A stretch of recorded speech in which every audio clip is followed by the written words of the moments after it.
जय जगन्नाथ। विभिन्न रिसर्च व गवेषणा अनुसार पारासीटामल को पृथ्वीर मोस्ट डेंजरियस मेडिसिन बोली कहुच्छी। सीरिया, सऊदी अरब, बांग्लादेश, ईरान, कुवेत आदि विभिन्न देश मानकरे पारासीटामल को बैन करागला। आज को मात्र 140 रु 150 वर्ष पूर्व अमेरिकार साइंटिस्ट हार्मन नॉर्थरप मोर्स सर्वप्रथम 1878 मसीह पारासीटामल बाहर करथिले। दीर्घ 15 वर्ष पर 1893 मसीह यार क्लिनिकल टेस्ट करा जाई यूनाइटेड स्टेट्स और यूरोप देश मानकरे प्रथम ड्रग भाव में व्यवहार करा जाउथला। 1951 मसीह प्रथम करी अमेरिकार पारासीटामल को प्रिस्क्रिप्शन रे लिखागला एवं परवर्ती समय पृथ्वीर विभिन्न देश मानकर व्यवहार करागला। यार अन्य नाम एसिटामिनोफेन। यह एंटीपायरेटिक एंड एनाल्जेसिक ड्रग अर्थात ज्वर और व्यथा औषध कहुए। अनुरोध डिटेल्स जानापी भिडटी आदौ स्किप न करी आरंभ शेष पर्यंत भल भाव शुणु और भिडटी को लाइक शेयर करने सहित मोर यूट्यूब चैनल को सब्सक्राइब करंतु। आम ब्रेन रे थिबा बा मुंड रे थिबा हाइपोथैलेमस आम बॉडी टेम्परेचर को कंट्रोल करि थाए बा नियंत्रण करि थाए। तेणु हाइपोथैलेमस को आम शरीर थर्मोस्टाट बोली कहा जाए। केउ समय रे बॉडी टेम्परेचर केते रहिबो ताहा हाइपोथैलेमस द्वारा स्थिर होई थाए बा हाइपोथैलेमस ही नियंत्रण करि थाए। दिनर विभिन्न समय रे जन सुस्थ मनुष्यर बॉडी टेम्परेचर कम बेसी होई थाए। सकाळ समय रे बॉडी टेम्परेचर कम रहुथला बेले अपराह्न समय रे और संध्या समय रे बॉडी टेम्परेचर साधारणतः टिके अधिक रही थाए। प्रतिदिन आम शरीर भितर को खाद्य जल किंबा श्वासक्रिया माध्यम रे विभिन्न प्रकार फॉरेन पार्टिकल्स व पाथोजेन्स व रोग जीवाणु यथा भाइरस और बैक्टीरिया आदि प्रवेश करिथांती। किंतु आम शरीर इम्यूनिटी शक्ति सेमानकु प्रतिरोध करिबा द्वारा आमको इन्फेक्शन व रोग होई न थाए। जदि इम्यूनिटी दुर्बल हो जाइथिबो किंबा रोग जीवाणु मानकर संख्या अधिक हो जाइथिबो तेबे आम शरीर रे इन्फेक्शन यथा ज्वर, थंडा, सर्दी, टाइफाइड आदि विभिन्न रोग हुए। फलरे आम शरीर रे प्रोस्टाग्लैंडिन नामक एक हार्मोन सिक्रेशन होता है। यही प्रोस्टाग्लैंडिन हार्मोन रो परिमाण यदि शरीर रे अधिक हुए तेबे आम देह भीतर इन्फ्लेमेशन हुए एवं हाइपोथैलेमस रे डिस्टर्बेंस हो जाए। सेतेबेले हाइपोथैलेमस आम शरीर रे नॉर्मल टेम्परेचर अपेक्षा आ गोटे नुआ टेम्परेचर सेट करि थाए एवं बैक्टीरिया और भाइरस मानकु प्रतिरोध करिया पाई बा सेमानकु अकामी करिया पाई शरीर टेम्परेचर अधिक करि थाए बा बढ़ाई दे थाए।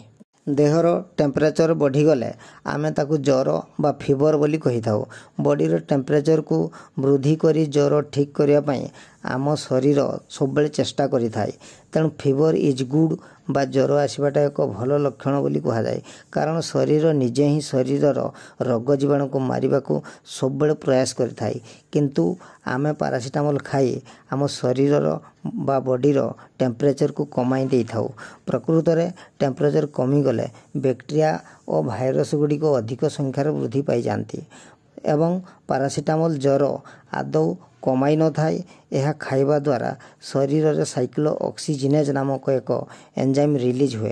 यही साइक्लो ऑक्सीजिनेज एंजाइम रिलीज हवा द्वारा शरीर रे आ प्रोस्टाग्लैंडिन हार्मोन तैयारी होई पारे नहीं। प्रोस्टाग्लैंडिन हार्मोन तैयारी होई न पारिले इम्बालांस होइथिबा बा डिस्टर्बेंस होइथिबा हाइपोथैलेमस पुणी आउ थरे नॉर्मल कंडीशन को आसी जाए एवं शरीर टेम्परेचर आपे आपे कमी जाई थाए। सेतेबेले आमे भाबू एई पारासीटामल खाइबा द्वारा हमर ज्वर छाड़ीगला। प्रकृत में पारासीटामल ज्वर पाई किछि भी काम करि न थाए बरं शरीर नेचुरल केमिकल प्रोसेस को इम्बालांस करि थाए बा बिगाड़ी दे थाए। सेहीपरि शरीर रे जे कोनसी इंजरी बा क्षत बा घा बा माडो हेले प्रोस्टाग्लैंडिन हार्मोन आपे आपे अधिक मात्रा रे सिक्रेशन होई थाए एवं आमर नर्व बा स्नायु जहाँ द्वारा आम ब्रेन, मेरुदंड और शरीर रे विभिन्न अंग माध्यम रे स्नायविक मेसेज प्रवाहित हुए। से स्नायु बा नर्व जंत्रणा पाई थाए बा स्टिमुलेशन हुए। फल आमे पेन फील करू बा जंत्रणा अनुभव करि थाउ। किंतु पारासीटामल हेउ कि जेकोसी पेन किलर खाइबा द्वारा प्रोस्टाग्लैंडिन सिक्रेशन बंद हो जाए एवं ପ୍ରୋଷ୍ଟାଗ୍ଲାଣ୍ଡିନ୍ ହର୍ମୋନ୍ର ସିକ୍ରେସନ୍ ବନ୍ଦ ହୋଇଗଲେ ନର୍ଭ ବା ସ୍ନାୟୁ ଆଉ ଷ୍ଟିମୁଲେସନ୍ ହୁଏ ନାହିଁ, ଯାହାଫଳରେ କ୍ଷତ ବା ଘା ବା ମାଡ଼ ବା ଇଞ୍ଜୁରି ହୋଇଥିବା ସ୍ଥାନର ମେସେଜ୍ ଆମ ବ୍ରେନ୍ ପାଖକୁ ପହଞ୍ଚିପାରେ ନାହିଁ। ସେତେବେଳେ ଆମେ ଭାବୁ ଏହି ପେନ୍ କିଲର ଔଷଧ ଖାଇବା ଦ୍ୱାରା ଆମର ବଥା କମିଯାଇଛି। ବାସ୍ତବରେ ଏହା ସିଧାସଳଖ ବ୍ୟଥା କମାଇ ନଥାଏ, ବରଂ ଆମ ଶରୀରର ନ୍ୟାଚୁରାଲ କେମିକାଲ ପ୍ରୋସେସକୁ ଇମ୍ବାଲାନ୍ସ କରାଇଥାଏ। କିନ୍ତୁ ସାମାନ୍ୟ ଜ୍ୱର ବା ବ୍ୟଥା ହେଲେ ଆମେ ସାଙ୍ଗେ ସାଙ୍ଗେ ମନ ଇଚ୍ଛା ଜ୍ୱର ଟାବଲେଟ୍ ହେଉ କିମ୍ବା ବଥା ହେଲେ ବଥା ଟାବଲେଟ୍ ବ୍ୟବହାର କରିଥାଉ, ଯାହାର ବି କିଛି ବି କାମ ନାହିଁ। ବାରମ୍ବାର ଏଗୁଡ଼ିକର ବ୍ୟବହାର ଏବଂ ହାଇ ଡୋଜର ବ୍ୟବହାର କରିବା ଦ୍ୱାରା ଅନେକ କୁପ୍ରଭାବ ଦେଖାଯାଇଥାଏ, ଯଥା ଏସିଡ଼ିଟି ହେବା, ଷ୍ଟମାକ୍ ଆପସେଟ୍ ବା ପେଟ ଗଣ୍ଡଗୋଳ ହେବା, କନଷ୍ଟିପେସନ୍ ବା କୋଷ୍ଠକାଠିନ୍ୟ ହେବା, ପେଟ ବ୍ୟଥା ହେବା, ଅନ୍ତ୍ରନଳୀ ଓ ପାକସ୍ଥଳୀରେ ଅଲସର ହେବା ବା ଘା ହେବା, ଇନଡାଇଜେସନ୍ ବା ବଦହଜମ ହେବା, ଡାଇରିଆ ହେବା, ଚର୍ମ କୁଣ୍ଡେଇ ହେବା, ଡ୍ରାଇ ମାଉଥ୍ ବା ପାଟି ଶୁଖିଲା ରହିବା, ଚର୍ମରେ ରାସ୍ ବାହାରିବା, ଡ୍ରୋଜିନେସ୍ ବା ନିଦ୍ରାଳୁ ଲାଗିବା, ହାର୍ଟ ବର୍ନ ବା ଛାତି ଜଳିବା, ଲିଭର ବା ଯକୃତ ଡ୍ୟାମେଜ୍ ହେବା, କିଡନୀ ଫେଲିଅର ହେବା, ଆଖି ଦୃଷ୍ଟି କମିଯିବା, ଡାଇବେଟିସ୍ ରୋଗ ବାହାରିବା, ହାର୍ଟ ବର୍ନ ହେବା, ଅରୁଚି ଲାଗିବା, ବାନ୍ତି ଲାଗିବା ଆଦି ଅନେକ ମାରାତ୍ମକ ସମସ୍ୟା ସୃଷ୍ଟି ହୋଇଥାଏ। ପାରାସିଟାମଲ୍ ଟାବଲେଟ୍ ଖାଇ ଟେମ୍ପରେଚରକୁ ନ କମାଇ ଆମ ବଡ଼ିର ଟେମ୍ପରେଚରକୁ ଯଦି ଆଉ 1ରୁ 2 ଡିଗ୍ରୀ ସେଲସିୟସକୁ ବଢ଼ାଇ ଦେବା, ତାହେଲେ ଆମ ଶରୀରରେ ଥିବା ବ୍ୟାକ୍ଟେରିଆ ଓ ଭାଇରସ୍ ମାନେ ହାଇ ଟେମ୍ପରେଚର ଯୋଗୁଁ ମରିଯିବେ। ତେଣୁ ଆମ ବଡ଼ିର ଟେମ୍ପରେଚରକୁ ଅଧିକ ବଢ଼ାଇବା ଆବଶ୍ୟକ। ତେଣୁ ବଡ଼ିର ଟେମ୍ପରେଚରକୁ ବଢ଼ାଇବାକୁ ହେଲେ ଗୋଟିଏ ବାଲ୍ଟି ବା ଯେକୌଣସି ଏକ ବକେଟ୍ ବା ଟବ୍ରେ 42 ଡିଗ୍ରୀ ସେଲସିୟସ୍ ତାପମାତ୍ରା ବିଶିଷ୍ଟ ଗରମ ପାଣି ନେଇ ଆମ ଗୋଡ଼ ଦୁଇଟିକୁ ଆଣ୍ଠୁ ତଳ ପର୍ଯ୍ୟନ୍ତ ସେହି ଗରମ ପାଣିରେ ଅଧଘଣ୍ଟା ସମୟ ପର୍ଯ୍ୟନ୍ତ ବୁଡ଼ାଇ ରଖିବାକୁ ପଡ଼ିବ। ପାଣିର ଟେମ୍ପରେଚର ଯେପରି ଆରମ୍ଭରୁ ଶେଷ ପର୍ଯ୍ୟନ୍ତ 42 ଡିଗ୍ରୀ ସେଲସିୟସ୍ ହିଁ ରହିବ, ତାହା ଦୃଷ୍ଟି ଦେବାକୁ ପଡ଼ିବ। ସେଥିପାଇଁ ପାଣିର ଟେମ୍ପରେଚରକୁ ମଝିରେ ମଝିରେ ୱାଟର ଥର୍ମୋମିଟର ଦ୍ୱାରା ମାପୁଥିବେ ଏବଂ ଟେମ୍ପରେଚର କମିଗଲେ ସେଥିରୁ ମଗ୍ ଦ୍ୱାରା 1 ମଗ୍ ହେଉ ବା 2 ମଗ୍ ପାଣି କାଢ଼ି ପୁଣି ଆଉ 1 ମଗ୍ ବା 2 ମଗ୍ ଗରମ ପାଣି ସେଥିରେ ମିଶାଇ ଟେମ୍ପରେଚରକୁ 42 ଡିଗ୍ରୀ ସେଲସିୟସ୍ ରଖିବାରେ ମେଣ୍ଟେନ୍ କରିବାକୁ ହେବ। ଏହା କରିବା ଦ୍ୱାରା ଆମ ଗୋଡ଼ରେ ଥିବା ଶିରା ପ୍ରଶିରା ଓ ଧମନୀ ଡାଇଲେସନ୍ ବା ପ୍ରସାରିତ ହେବ ଏବଂ ଧମନୀ ଧମନୀ ଗୁଡ଼ିକ ଡାଇଲେସନ୍ ହେଲା ପରେ ଶରୀରର ରକ୍ତ ସଞ୍ଚାଳନର ବେଗ ବୃଦ୍ଧି ପାଇଯିବ ଏବଂ ଶରୀରର ରକ୍ତ ସଞ୍ଚାଳନର ବେଗ ବୃଦ୍ଧି ପାଇଲେ ଆମର ବଡ଼ି ଟେମ୍ପରେଚର ନିଶ୍ଚିତ ଭାବରେ 1ରୁ 2 ଡିଗ୍ରୀ ସେଲସିୟସକୁ ବୃଦ୍ଧି ପାଇବ ଏବଂ ବଡ଼ିର ଟେମ୍ପରେଚର ବୃଦ୍ଧି ପାଇଗଲେ ଶରୀର ଭିତରେ ଥିବା ବ୍ୟାକ୍ଟେରିଆ ଓ ଭାଇରସ୍ ମାନେ ସବୁ ମରିଯିବେ ବା ଅକାମୀ ହୋଇଯିବେ। ତାର ପରବର୍ତ୍ତୀ 15ରୁ 20 ମିନିଟ୍ ସମୟ ମଧ୍ୟରେ ଦେଖିବେ ନିଶ୍ଚୟ ଦେହରୁ ଝାଳ ବାହାରି ଜ୍ୱର କମିଯାଇଥିବ। ଏହି କାର୍ଯ୍ୟ ଦିନକୁ 2ରୁ 3 ଥର 3-4 ଦିନ ପର୍ଯ୍ୟନ୍ତ କରନ୍ତୁ। ଏଥିରେ ଯଦି ଲାଭେଣ୍ଡର ଅଏଲ୍ ବା ଲାଭେଣ୍ଡର ତେଲ 3-4 ଡ୍ରପ୍ ମିଶାଇ ଦେବେ, ତେବେ ଅଧିକରୁ ଅଧିକ ବେନିଫିଟ୍ ମିଳିବ। ଏହା ସହିତ ମଝିରେ ମଝିରେ ଗରମ ପାଣି ଅଧିକ ମାତ୍ରାରେ ପିଅନ୍ତୁ। ଆଉ ହଁ, ଯଦି ବିପି କିମ୍ବା ବ୍ଲଡ଼ ପ୍ରେସର ହଠାତ୍ ହାଇ ହୋଇଯାଇଥିବ କୌଣସି ବ୍ୟକ୍ତିଙ୍କର, ତେବେ ଏହି 42 ଡିଗ୍ରୀ ସେଲସିୟସ୍ ବିଶିଷ୍ଟ ଗରମ ପାଣିରେ ଗୋଡ଼ ବୁଡ଼ାଇ ରଖନ୍ତୁ। ଦେଖିବେ ବ୍ଲଡ଼ ପ୍ରେସର ନିଶ୍ଚୟ କମିଯିବ ଏବଂ ଆପଣଙ୍କୁ ଆରାମ ମଧ୍ୟ ଲାଗିବ। ସବୁଠୁ ଇମ୍ପୋର୍ଟାଣ୍ଟ କଥା ହେଉଛି ଜ୍ୱର ସମୟରେ ଭାତ, ରୁଟି, ତରକାରୀ, କ୍ଷୀର, ମାଛ, ମାଂସ, ଅଣ୍ଡା ଆଦି 3 ଦିନ ପର୍ଯ୍ୟନ୍ତ ଆଦୌ ଖାଆନ୍ତୁ ନାହିଁ। ଜ୍ୱର ସମୟରେ ଆମର ଡାଇଜେଷ୍ଟିଭ୍ ସିଷ୍ଟମ୍ ଦୁର୍ବଳ ହୋଇଯାଇଥାଏ, ତେଣୁ କୌଣସି ଖାଦ୍ୟକୁ ଠିକ୍ ଭାବରେ ହଜମ କରିପାରେ ନାହିଁ। ତେଣୁ ଜ୍ୱର ସମୟରେ ଖାଦ୍ୟ ଯଦି ଖାଇବା, ତାହା ହଜମ ନ ହୋଇ ଆହୁରି ଅନେକ ପ୍ରୋବ୍ଲେମ୍ ସୃଷ୍ଟି କରିଥାଏ ଏବଂ ଖାଦ୍ୟ ଯଦି ଖାଇଦେବା, ଆମ ଶରୀରରେ ଥିବା ବ୍ୟାକ୍ଟେରିଆ ଓ ଭାଇରସ୍ ମାନେ ଅଧିକ ସଂଖ୍ୟାରେ ବୃଦ୍ଧି ପାଇଯିବେ। ଆପଣମାନେ ଦେଖିଥିବେ ବିଭିନ୍ନ ଜୀବଜନ୍ତୁ ଯଥା ଗାଈ, ବଳଦ, ଛେଳି, କୁକୁର, ବିଲେଇ ମାନେ ଜ୍ୱର ହେଲେ କୌଣସି ବି ଖାଦ୍ୟ ନ ଖାଇ ଚୁପଚାପ ବିଶ୍ରାମ ନିଅନ୍ତି ଏବଂ ଜ୍ୱର ଅଟୋମେଟିକ୍ ସେମାନଙ୍କର ଠିକ୍ ହୋଇଯାଇଥାଏ। ଖାଦ୍ୟ ନ ଖାଇ 3 ଦିନ ପର୍ଯ୍ୟନ୍ତ ପଇଡ଼ ପାଣି, ସାଇଟ୍ରସ୍ ଫ୍ରୁଟ୍ ଜୁସ୍ ଯଥା କମଳା, ଲେମ୍ବୁ, ଅଙ୍ଗୁର ଆଦିର ଜୁସ୍, ଅନ୍ୟାନ୍ୟ ଫଳ, ସାଲାଡ଼ ଆଦି ଖାଇପାରିବେ। ସାଇଟ୍ରସ୍ ଫ୍ରୁଟ୍ ଜୁସ୍ରୁ ଭିଟାମିନ୍ ସି ଏବଂ ସାଇଟ୍ରିକ୍ ଏସିଡ୍ ମିଳିଥାଏ। ଭିଟାମିନ୍ ସି ଆମ ଶରୀରର ଇମ୍ୟୁନିଟି ପାୱାରକୁ ବଢ଼ାଇଥାଏ ଏବଂ ସାଇଟ୍ରିକ୍ ଏସିଡ୍ ଶରୀରରେ ଅଧିକ ହୋଇଗଲେ ଆମ ଶରୀରରେ ଥିବା ବ୍ୟାକ୍ଟେରିଆ ଓ ଭାଇରସ୍ ମାନେ ବଞ୍ଚି ପାରନ୍ତି ନାହିଁ ବା ଅକାମୀ ହୋଇଯାଆନ୍ତି ଏବଂ ଫଳରେ ସେମାନଙ୍କର ସଂଖ୍ୟା ବୃଦ୍ଧି ମଧ୍ୟ ହୁଏ ନାହିଁ। ଯଦି ୱିକନେସ୍ ବା ଦୁର୍ବଳ ଲାଗିବ ବା ଦୁର୍ବଳ ନ ଲାଗିବା ପାଇଁ ଲେମ୍ବୁ ପାଣି ସହିତ ମହୁ ମିଶାଇ ଦିନକୁ 2 ଥର ପିଅନ୍ତୁ। ଏହା ସହିତ ମଝିରେ ମଝିରେ ଖଜୁରୀ ମଧ୍ୟ ଖାଇପାରିବେ। ଜ୍ୱର ପାଇଁ ବିଭିନ୍ନ ପ୍ରକାର ଘରୋଇ ଚିକିତ୍ସା ଅବଲମ୍ବନ କରିପାରିବେ। 400 ml ପାଣିରେ 3-4ଟା ଗୋଲମରିଚ, 1 କିମ୍ବା 2ଟି ଲବଙ୍ଗ, 10ରୁ 12ଟା ତୁଳସୀ ପତ୍ର, 1 ଅଳେଇଚ ବା ଗୁଜୁରାତି, 1 ଇଞ୍ଚର ଅଦା ଖଣ୍ଡେ, କିଛି ଗିଲୋଇ ବା ଯାହାକୁ ଗୁଳୁଚି କୁହାଯାଏ କିମ୍ବା ଗିଲୋଇ ବଦଳରେ କିଛି ହଳଦୀ ମିଶାଇ ଫୁଟାଇବେ। ପାଣି ଅଧା ହେଲା ପରେ ତାକୁ ଛାଣି ଗରମ ଗରମ ପିଅନ୍ତୁ। ଦିନକୁ 3-4 ଥର ତିଆରି କରି 3 ଦିନ ପର୍ଯ୍ୟନ୍ତ ପିଇବେ। ଦେଖିବେ ନିଶ୍ଚୟ ଜ୍ୱର ଛାଡ଼ିଯିବ ଏବଂ ଆରାମ ମଧ୍ୟ ଲାଗିବ। ଆଉ ଗୋଟିଏ ଆୟୁର୍ବେଦିକର ବେଷ୍ଟ ବିକଳ୍ପ ମେଡ଼ିସିନ ହେଉଛି ପତଞ୍ଜଳିର ଜ୍ୱରନାଶକ କ୍ୱାଥର ପ୍ୟାକେଟ୍ ମିଳୁଛି। ସେଥିରୁ 1 ଚାମଚ କ୍ୱାଥକୁ 3 କପ୍ ପାଣିରେ ଫୁଟାଇବେ। 1 କପ୍ ପାଣି ରହିଲେ ତାକୁ ଛାଣି ଗରମ ଗରମ ଖାଲି ପେଟରେ ସକାଳ ଓ ସନ୍ଧ୍ୟାରେ ଦିନକୁ 2 ଥର ଖାଇବେ। ଦିନକୁ 3 ଥର ମଧ୍ୟ ଖାଇପାରିବେ। ଏହି ଜ୍ୱରନାଶକ କ୍ୱାଥକୁ ଆପଣ ଯେକୌଣସି ଜ୍ୱର ପାଇଁ ବ୍ୟବହାର କଲେ ଅନେକ ବେନିଫିଟ୍ ପାଇପାରିବେ। ଖାଇବାର 1 ଘଣ୍ଟା ପର୍ଯ୍ୟନ୍ତ ଅନ୍ୟ କୌଣସି କିଛି ଖାଦ୍ୟ ଖାଇବେ ନାହିଁ। ଟିକିଏ ପିତା ଲାଗିବ, ମହୁ ମିଶାଇ ଖାଇପାରିବେ। ଜ୍ୱରନାଶକ କ୍ୱାଥ ବଦଳରେ ଜ୍ୱରନାଶକ ବଟି ବା ଟାବଲେଟ୍ ମଧ୍ୟ ମିଳୁଛି। ତେଣୁ ଏହି କ୍ୱାଥ ବଦଳରେ ଆପଣ ଏହି ଜ୍ୱରନାଶକ ଟାବଲେଟ୍ 2ଟି ଲେଖାଏଁ ଗରମ ପାଣିରେ ସକାଳ ଓ ସନ୍ଧ୍ୟାରେ ଖାଲି ପେଟରେ ଖାଇବେ।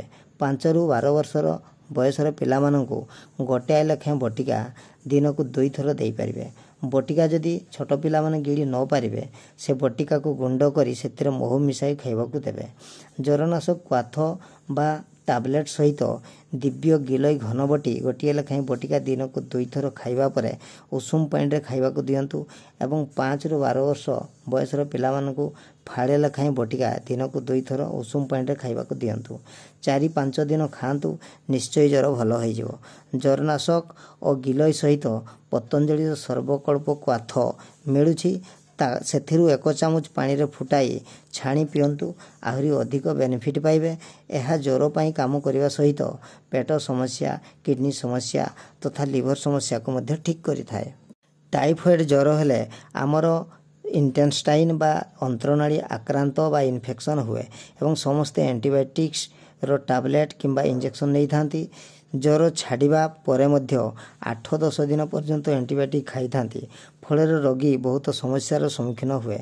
ତଥାପି କିଛି ଲୋକଙ୍କୁ ବାରମ୍ବାର ଟାଇଫଏଡ଼୍ ଜ୍ୱର ହୋଇଥାଏ। ଏହି ଜ୍ୱର ପାଇଁ ମଧ୍ୟ ଜ୍ୱରନାଶକ କ୍ୱାଥ ବା ଟାବଲେଟ୍ ସହିତ ଗିଲୋଇ ଘନବଟି ଖାଆନ୍ତୁ। ଏସବୁକୁ 5ରୁ 7 ଦିନ ପର୍ଯ୍ୟନ୍ତ ଖାଇବାକୁ ପଡ଼ିବ। ଯଦି ଅଳ୍ପ ଅଳ୍ପ ଆକ୍ରାନ୍ତ ହୋଇଥିବ ତାହେଲେ ଏହି 2ଟି ମେଡ଼ିସିନରେ ଠିକ୍ ହୋଇଯିବ। ଜ୍ୱରନାଶକ କ୍ୱାଥ ଓ ଗିଲୋଇ ଘନବଟି ସହିତ ଆଉ ଗୋଟିଏ ଦିବ୍ୟ ଗଦନ୍ତି ଭସ୍ମ ଯଦି ମିଶାଇବେ ତାହେଲେ ଅଧିକ ଭଲ କାମ କରିବ। ଏହି ଦିବ୍ୟ ଗଦନ୍ତି ଭସ୍ମ 250 mgରୁ 500 mg ଦିନକୁ ଥରେ ଖାଇବାର ଅଧା ଘଣ୍ଟା ପରେ କ୍ଷୀର କିମ୍ବା ମହୁ କିମ୍ବା ଘିଅ ସହିତ ଖାଇବାକୁ ଦିଅନ୍ତୁ। ବହୁତ ଭଲ କାମ କରିବ। ଗର୍ଭବତୀ ମହିଳାଙ୍କୁ ଏହି ଦିବ୍ୟ ଗଦନ୍ତି ଭସ୍ମ ଦେବେ ନାହିଁ। ଛୋଟ ପିଲାଙ୍କୁ 100 mgରୁ 250 mg ଦେବେ, କିନ୍ତୁ ଛୋଟ ପିଲାଙ୍କୁ ଦେବା ପୂର୍ବରୁ ଆୟୁର୍ବେଦିକ ଡାକ୍ତରଙ୍କ ପରାମର୍ଶ ଅନୁସାରେ ଦେବେ। ଏହା ସହିତ ଖୁବ୍ କଳା ମଞ୍ଜି, ଯାହାକୁ ହେଜ୍ ସୋରିଷ ମଞ୍ଜି ବା ଜଙ୍ଗଲୀ ସୋରିଷ ମଞ୍ଜି କୁହାଯାଏ, ସେଥିରୁ 2ରୁ 3 ଗ୍ରାମ, ମୁନାକା ବା କିସମିସ୍ 5ରୁ 7ଟା ଏବଂ ଅଞ୍ଜିର ବା ଡିମିରି ଫଳ 3ଟି, ଏଗୁଡ଼ିକୁ ଏକାଠି କରି ପାଣିରେ ଫୁଟାଇ କାଢ଼ା ତିଆରି କରି ଛାଣି ପିଇବାକୁ ଦେବେ। ଏହାକୁ 3 ଥର ଦିଅନ୍ତୁ। ବହୁତ ଭଲ ବେନିଫିଟ୍ ପାଇବେ। ଏହି ଖୁବ୍ କଳା ମଞ୍ଜି ପତଞ୍ଜଳି ଦୋକାନରେ ମଧ୍ୟ ଉପଲବ୍ଧ। ସେଥିରୁ ଆପଣ ଘରକୁ ନେଇପାରିବେ। ଜ୍ୱର ଠିକ୍ ହୋଇଗଲା ପରେ ମଧ୍ୟ ଏହି କାଢ଼ାକୁ 12ରୁ 15 ଦିନ ପର୍ଯ୍ୟନ୍ତ ଖାଇବାକୁ ଦିଅନ୍ତୁ।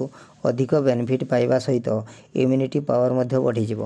ଇମ୍ୟୁନିଟି ପାୱାର ଯଦି କମ୍ ଥାଏ ତାହେଲେ ବାରମ୍ବାର ବିଭିନ୍ନ ପ୍ରକାର ଜ୍ୱର ବା ରୋଗ ହୋଇଥାଏ। ତେଣୁ ଗିଲୋଇ ଘନବଟି 25ରୁ 30 ଦିନ ପର୍ଯ୍ୟନ୍ତ ଖାଇବା ସହିତ ସାଇଟ୍ରସ୍ ଫ୍ରୁଟ୍ ଖାଆନ୍ତୁ। ଇମ୍ୟୁନିଟି ଶକ୍ତି ବୃଦ୍ଧି ପାଇଯିବ। ସାଧାରଣତଃ ଥଣ୍ଡା, ସର୍ଦ୍ଦି ଭାଇରସ୍ ବା ଭୂତାଣୁ ଯୋଗୁଁ ହୋଇଥାଏ। ଭାଇରସ୍କୁ ଫାଇଟ୍ କରିବା ପାଇଁ ଆମ ଶରୀର ଅଧିକ ମିଉକସ୍, ଯାହାକୁ ଆମେ ଶ୍ଳେଷ୍ମା ବା କଫ ବା ଶିଙ୍ଗାଣୀ କହୁ, ତାହା ତିଆରି କରିଥାଏ। ସେହି ମ୍ୟୁକସ୍ ନାକ ଦ୍ୱାରା ବାହାରିବା ବେଳେ ତା ସହିତ ଆମ ଶରୀରରେ ଥିବା ଭାଇରସ୍ ମାନେ ମଧ୍ୟ ବାହାରକୁ ବାହାରି ଯାଆନ୍ତି। କିନ୍ତୁ ଆମେ ସଙ୍ଗେ ସଙ୍ଗେ ଥଣ୍ଡା ଔଷଧ ସହିତ ଆଣ୍ଟିବାୟୋଟିକ୍ ମଧ୍ୟ ଖାଇ ଦେଇଥାଉ। ଫଳରେ ମ୍ୟୁକସ୍ ବାହାରକୁ ବାହାରି ପାରେ ନାହିଁ ଏବଂ ଶରୀରର ବିଭିନ୍ନ ସ୍ଥାନରେ ବା ଶରୀରର ଆମର ଭିତର ପାର୍ଶ୍ୱରେ ଏଣେ ତେଣେ ଜମା ହୋଇ ରହିଥାଏ, ଯାହାଫଳରେ ଅନେକ ସମସ୍ୟା ଦେଖାଯାଇଥାଏ ପରବର୍ତ୍ତୀ ସମୟରେ। ଏବଂ ମେଡ଼ିସିନ ଦ୍ୱାରା ମ୍ୟୁକସ୍କୁ ବନ୍ଦ ନ କରି ନାକ ଦ୍ୱାରା ବାହାର କରିଦେଲେ ଭଲ। ସେଥିପାଇଁ ଆମକୁ 3 ଦିନର ଫ୍ଲୁ ଡାଏଟ୍ ଫଲୋ କରିବାକୁ ପଡ଼ିବ। ପ୍ରଥମ ଦିନ ନିଜ ଓଜନକୁ 10 ଭାଗ କଲେ ଯେତିକି ହେବ ସେତିକି ଗ୍ଲାସର ଫ୍ରେଶ୍ ସାଇଟ୍ରସ୍ ଫ୍ରୁଟ୍ ଜୁସ୍ ଏବଂ ସେତିକି ଗ୍ଲାସର ପଇଡ଼ ପାଣି ପିଇବେ। ଦ୍ୱିତୀୟ ଦିନ ପାଇଁ ପ୍ରଥମ ଦିନ ଯେତେ ଗ୍ଲାସ ପିଇଥିବେ ତା'ର ଅଧା ଗ୍ଲାସ ଲେଖାଏଁ ସାଇଟ୍ରସ୍ ଫ୍ରୁଟ୍ ଜୁସ୍ ଓ ପଇଡ଼ ପାଣି ପିଇବା ସହିତ ନିଜର ଓଜନ ଗୁଣନ 5 ଗ୍ରାମ ଓଜନର ଟମାଟୋ ଓ କାକୁଡ଼ିର ସାଲାଡ଼ ଖାଇବେ। ତୃତୀୟ ଦିନ ସକାଳ ସମୟରେ ପ୍ରଥମ ଦିନ ଯେତେ ଗ୍ଲାସ ପିଇଥିଲେ ତା'ର 3 ଭାଗରୁ 1 ଭାଗ ଲେଖାଏଁ ସାଇଟ୍ରସ୍ ଫ୍ରୁଟ୍ ଜୁସ୍ ଏବଂ ପଇଡ଼ ପାଣି ପିଇବେ। ଲଞ୍ଚ ବା ମଧ୍ୟାହ୍ନ ସମୟରେ ନିଜର ଓଜନ ଗୁଣନ 5 ଗ୍ରାମ ଓଜନର ଟମାଟୋ ଓ କାକୁଡ଼ିର ସାଲାଡ଼ ଖାଇବେ। ଡିନର ବା ରାତ୍ର ଭୋଜନରେ ନର୍ମାଲ ଘରୋଇ ରନ୍ଧା ଖାଦ୍ୟ ଖାଆନ୍ତୁ। ଧରାଯାଉ ଜଣେ ବ୍ୟକ୍ତିଙ୍କର ଓଜନ 60 କିଲୋଗ୍ରାମ, ତେବେ ସେ ପ୍ରଥମ ଦିନ 6 ଗ୍ଲାସ ସାଇଟ୍ରସ୍ ଫ୍ରୁଟ୍ ଜୁସ୍ ଏବଂ 6 ଗ୍ଲାସ ପଇଡ଼ ପାଣି ପିଇବେ ଏବଂ ଦ୍ୱିତୀୟ ଦିନ 3 ଗ୍ଲାସ ସାଇଟ୍ରସ୍ ଫ୍ରୁଟ୍ ଜୁସ୍ ଏବଂ 3 ଗ୍ଲାସ ପଇଡ଼ ପାଣି ପିଇବେ ଏବଂ ତୃତୀୟ ଦିନ 2 ଗ୍ଲାସ ସାଇଟ୍ରସ୍ ଫ୍ରୁଟ୍ ଜୁସ୍ ଏବଂ 2 ଗ୍ଲାସ ପଇଡ଼ ପାଣି ପିଇବେ ଏବଂ 60 ଗୁଣନ 5 ଅର୍ଥ 300 ଗ୍ରାମ ଓଜନର ବିଲାତି ଓ କାକୁଡ଼ିର ସାଲାଡ଼ ଖାଇବେ। 3 ଦିନର ଏହି ଫ୍ଲୁ ଡାଏଟ୍ର ପ୍ରୋଟୋକଲ୍ ଫଲୋ କଲେ ଥଣ୍ଡା ସର୍ଦ୍ଦି ଭଲ ହେବା ସହିତ ୱିକନେସ୍ ଲାଗିବ ନାହିଁ ଏବଂ ଭାଇରସ୍ ସବୁ ମରିଯିବେ। ଭିଡ଼ିଓଟି କିପରି ଲାଗିଲା କମେଣ୍ଟ ବକ୍ସରେ ନିଶ୍ଚୟ ଜଣାଇବେ ଏବଂ ମୋର ୟୁଟ୍ୟୁବ୍ ଚ୍ୟାନେଲକୁ ସବସ୍କ୍ରାଇବ୍ କରିବେ। ଜୟ ଜଗନ୍ନାଥ।